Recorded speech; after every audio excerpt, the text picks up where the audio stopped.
All right, fellas. My favorite topic on the Sports PSP pod.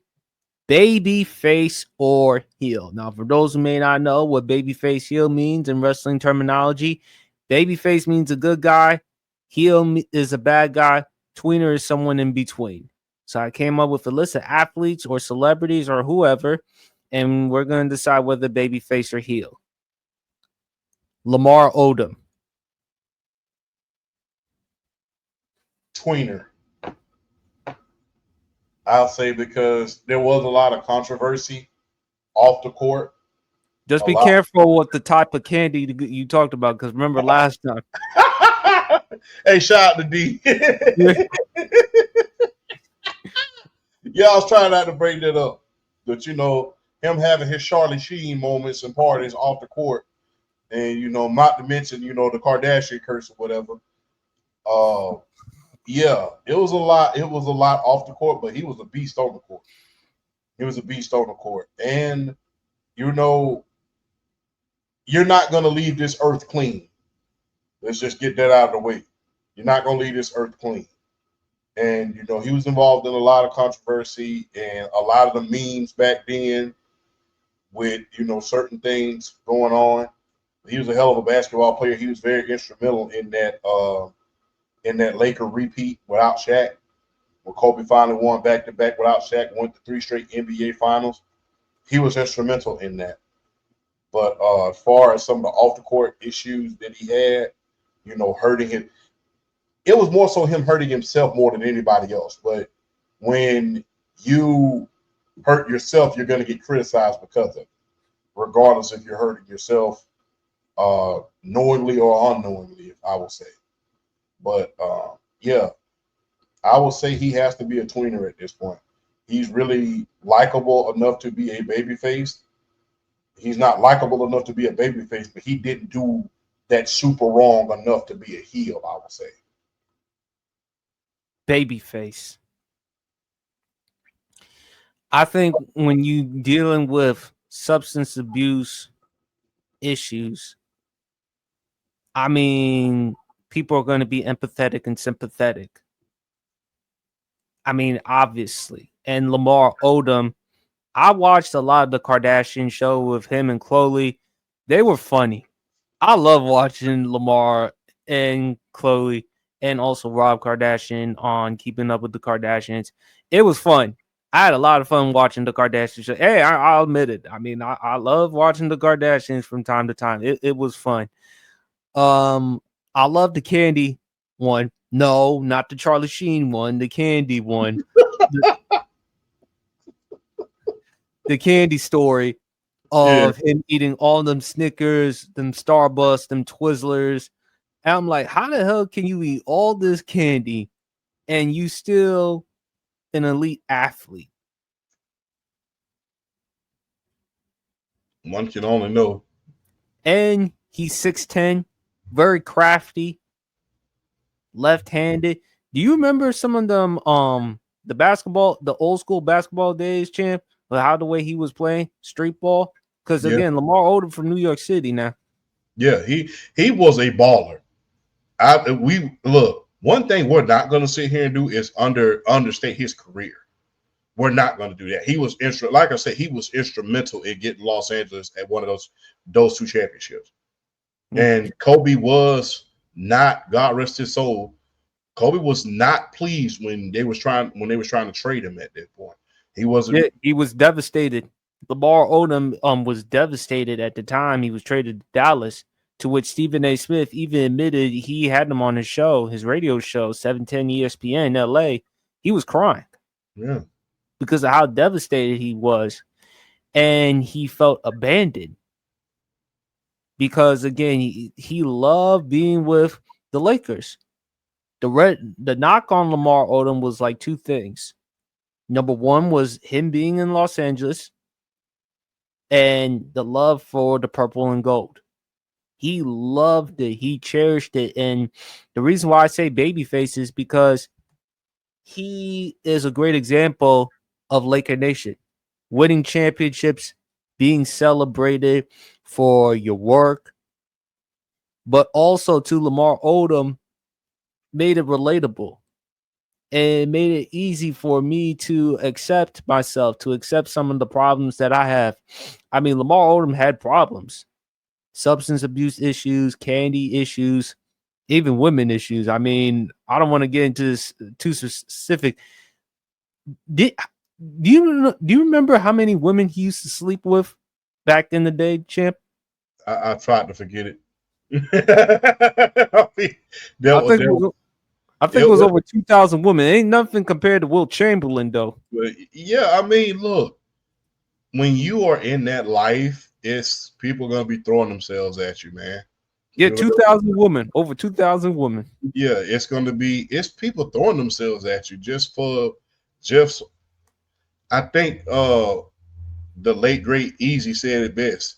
They just want to say they was with you, so just so they can be able to brag and say they was with you. So I mean, when people are throwing themselves at you, not all, some of them they throw back, some of them, they throw it back. So it is what it is. But Lamar Odom, fun, great. I just love watching him on the Kardashians. He was very entertaining, so I have a lot of respect for Lamar Odom. So I'm really happy that he's turned around his life and everything, man. Really happy. Next one, James Harden. Oh man, heel. I Because gotta of all say, the trades and how he looked like Professor Clump or Rick Ross, and then the next minute he looking skinny. yeah, all of those antics, for there's a way to do anything. I understand you trying to get the hell out of Dodge, but it's kind of like leaving your job. You're not going to go and just, especially when somebody has, and I think one of the reporters said it best. I wish that someone had as much faith in me as Daryl Morey did for James Harden, because he had a lot of faith in James Harden. I mean, gave him everything he asked for when he was in Houston. Dwight He even Howard. called Daryl Morey a liar.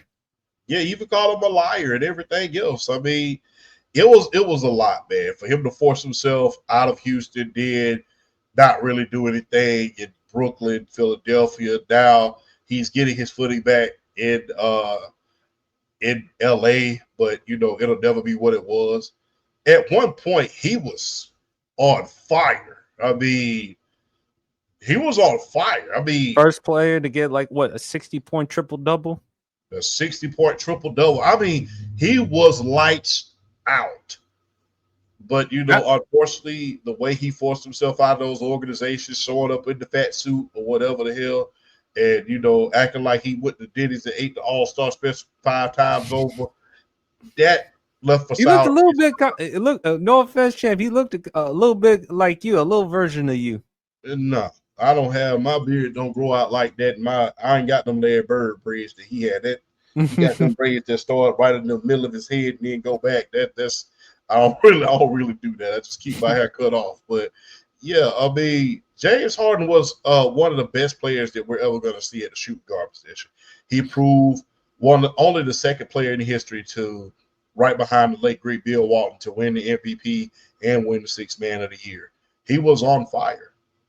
And if he never would have won a champion, and although if those controversies had not happened in Houston and him not really doing anything in Brooklyn and Philadelphia, if those controversies would have happened and he did it the right way, it just said, look, this is not working, we need to try to move on, and he did it the right way, then guess what? People would have been willing to accept the fact that you didn't win in Houston. You were running into the arguably one of the greatest dynasties since the Bulls. You're running. I mean, they played very, very different. They were very, very unique for the time that they played. They made shooting threes popular. It wasn't the big dunk anymore. It was shooting outside threes and making it popular. You lost against one of the greatest backcourts in history. One of the greatest defensive forwards in history, one of the greatest lineups in history. You're not gonna get. outside of the 96 Chicago Bulls, I will never forget the Hamptons lineup.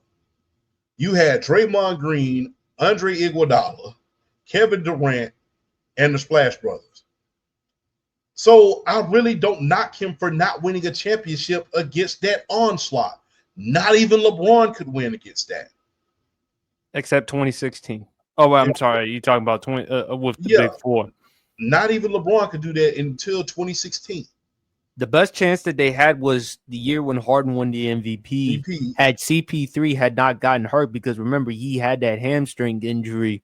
And he's disappeared in the playoffs a few times. But like I stated, you ran into arguably the best team that we've seen assemble, the ultimate super team.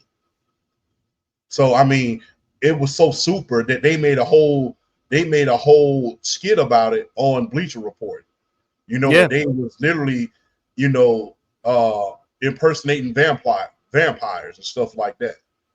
So I don't blame you for that one. Like I said, you strunk in the playoffs a little bit, but like I said, it's against one of the greatest teams of all time. But had you not forced yourself out the way that you did, showing up to camp extremely out of shape, then again, who am I to talk? But showing up to camp extremely out of shape, you know, remember when Shannon Sharp was calling him James Hardy's? You know, he was calling him James Hardy's, but if he would have done it the right way, not just in Houston, on his way out of Houston, but in Philadelphia and places like that as well, he probably wouldn't have left the most sour taste in people's mouth that he did. But unfortunately, the way that he handled those two situations, it left a bad taste in everybody's mouth. And unfortunately, he has to be known as a tweener. And especially when you lose and you out there on the town in Houston, you don't lose and then be out there in Club Dream out there in Houston. Come on now. That's a bad look. This is bad publicity. Well, you know, I mean, not when it comes to Houston. I mean, you got ass and tits. So, and you got Megan Thee Stallion. You got H-Town is going to support you no matter what, regardless. I mean, ain't nothing wrong with going to Club Onyx and going. He has his own jersey retired at a strip club. So I mean, but still, what comes first? Is it basketball? Do you like the shit that? Excuse me. Do you like basketball, or do you like the stuff that basketball brings to you? But unfortunately, champ, one could also argue, champ, that's how a lot of these players are nowadays. I mean, because I'm not fit to run my. Even when I was boxing, I'm like this. I'm not finna go out here, train every day, and run myself to death just to lose. No, I'm not finna lose. And if I lose, I'm gonna sit in the house and heal up, and then I'll be back training tomorrow for the next fight. But I say Harden's a tweener. Yeah. Harden's a tweener. You have him as a heel. I have him as a tweener. You can make an argument James Harden should have had more than one MVP, champ. Yes. Should have had at least two. 2014, the year when Steph Curry won it the first year around. I mean, James Harden didn't. I mean, he missed Dwight Howard for the most part during that season. And again, the Houston Rockets had the number 2 seed in the Western Conference because of him. Primarily because of him. You look at the Oklahoma City trade. Okay. They had the tax situation. Either we trade Ibaka or we trade Harden. Okay, we trade Harden. And Harden became even more of a star from OKC because he was the 6th man of the year. And then he ended up becoming a all-star caliber point guard for the Houston Rockets. And the scoring. Some people may not like James Harden because, again, he gets away with a lot of calls. You know, how he gets to the free throw line quite often. You know, a lot of people will bring that up. But I say a tweener enough. Because, again, a lot of the NBA players, they're copycatting what James Harden has been doing. And it has worked out. Now, a lot of us, we don't necessarily like it because, again, we don't like how it looks, how it's portrayed, especially the owners. And again, you also may hurt the future generations in terms of their money. But with James Harden, I think because of what he's meant to Houston, although he never captured a championship, again, he did give him some great seasons. And on top of that, there's no shame losing to the Golden State Warriors. No, Their indeed. their best chance was the year he won the league MVP. But other than that, when have you ever looked at a time in James Harden's career and you said, "Oh, he could beat the Golden State Warriors"? Okay, Brooklyn, when he got traded, and he was playing well with Brooklyn, but then he had the hamstring injury. Then he gets traded to Philadelphia in exchange for Ben Simmons. Him and Joel Embiid. Okay, it didn't look good, particularly game 6, game 7 of the Eastern Conference semifinals against the Boston Celtics. James Harden didn't play particularly well in game 7. Neither did Joel Embiid. Again, he wanted out of Philadelphia, went on and called Daryl Morey a liar. But James Harden has set the blueprint. I mean, all these places, and they ain't small markets now. You go from Brooklyn to Philadelphia and now to LA. So that's smart on James Harden's part. Crafty, can score, can pass, led the NBA in scoring and assists. He's had seasons of over 20 points and 10 assists a season. So I give Harden a lot of credit, but I say tweener. Okay. Now, I mentioned a cartoon prior to the show. Okay. Stewie Griffin. Oh man. He a babyface. Yeah. That's controversial, but I gotta say Babyface, man. That little kid, that little kid funny as hell, man. That is the funniest. He is the people talk about this about Bart Simpson. He's a little bit more out there, but I mean, yeah, man. Stewie. I will never forget to where's my money, man. And look, man, justifiably so, man. Somebody owe you some money, you go off and fly off the handle as well. So I mean, Stewie Griffin, man. Like I said, he's Bart Simpson turned up times 1,000. If you really want me to be honest with you. So, plus Family Guy is a wonderful show, man. Wonderful. Like I said, everybody puts emphasis on the good old family values. And when you think about Family Guy and The Simpsons, they just it's something special, man. Stewie got to be a babyface because even though he's known for wild, crazy stuff, but at the same time, I mean, Stewie has a little soft and gentle side. I mean, Stewie, the "Where's My Money" part. I love that the way he beat up Brian, knocked the shit out of him, all because Brian had to owe him money. But of course, to your point, everyone else would have done the exact thing. Yeah. Oh my God. My favorite Stewie moment. Favorite Stewie moment. Him and Peter. The courtship of Stewie's father. How Lewis told Peter to spend more time with Stewie, and they beat the shit out of Lewis. Who doesn't want to beat up somebody that rich? Who doesn't want to beat up somebody rich? You might have this brother will beat you up real good. So that was we can do another character from Family Guy, Babyface or heel. Quagmire. Next.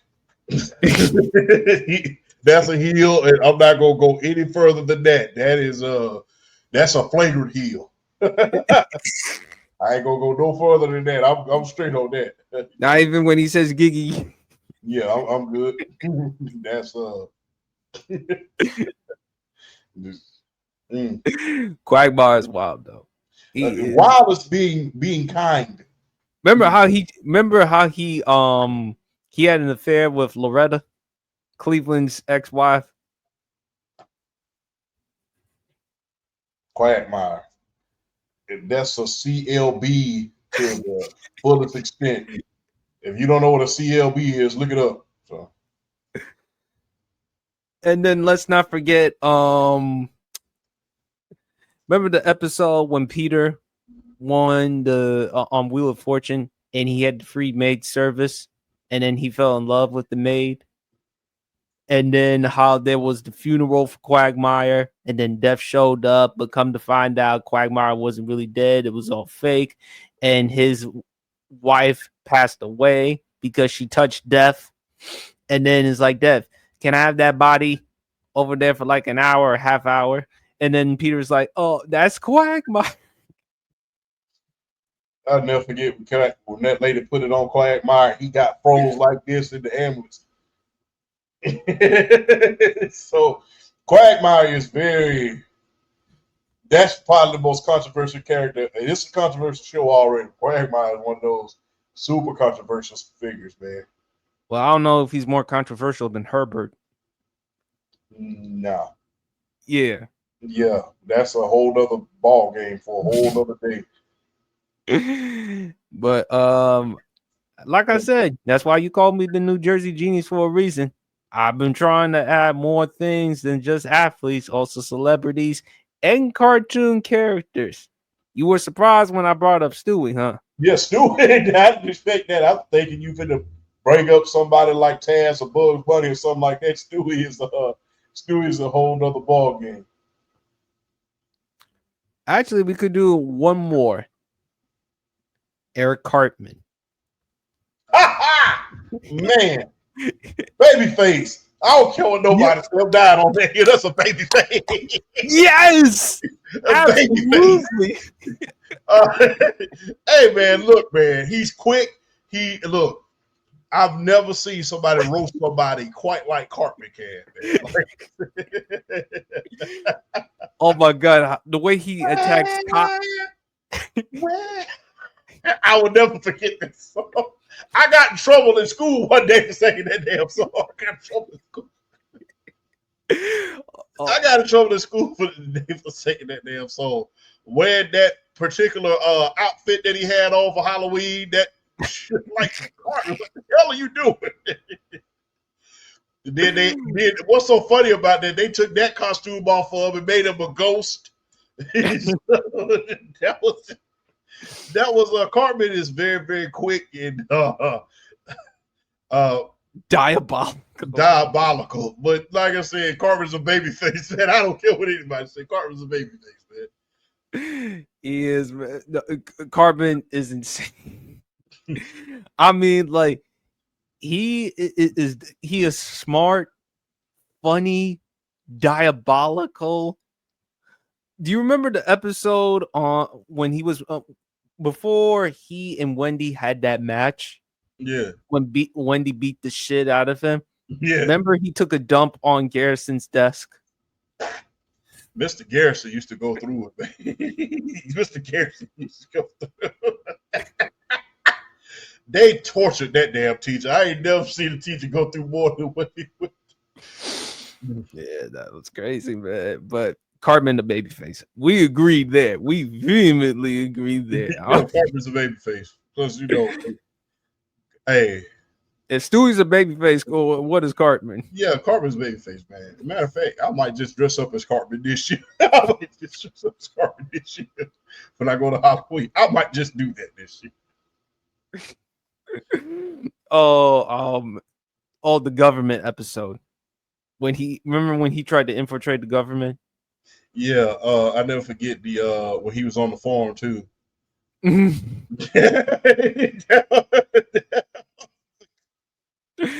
Oh my god, that's hilarious.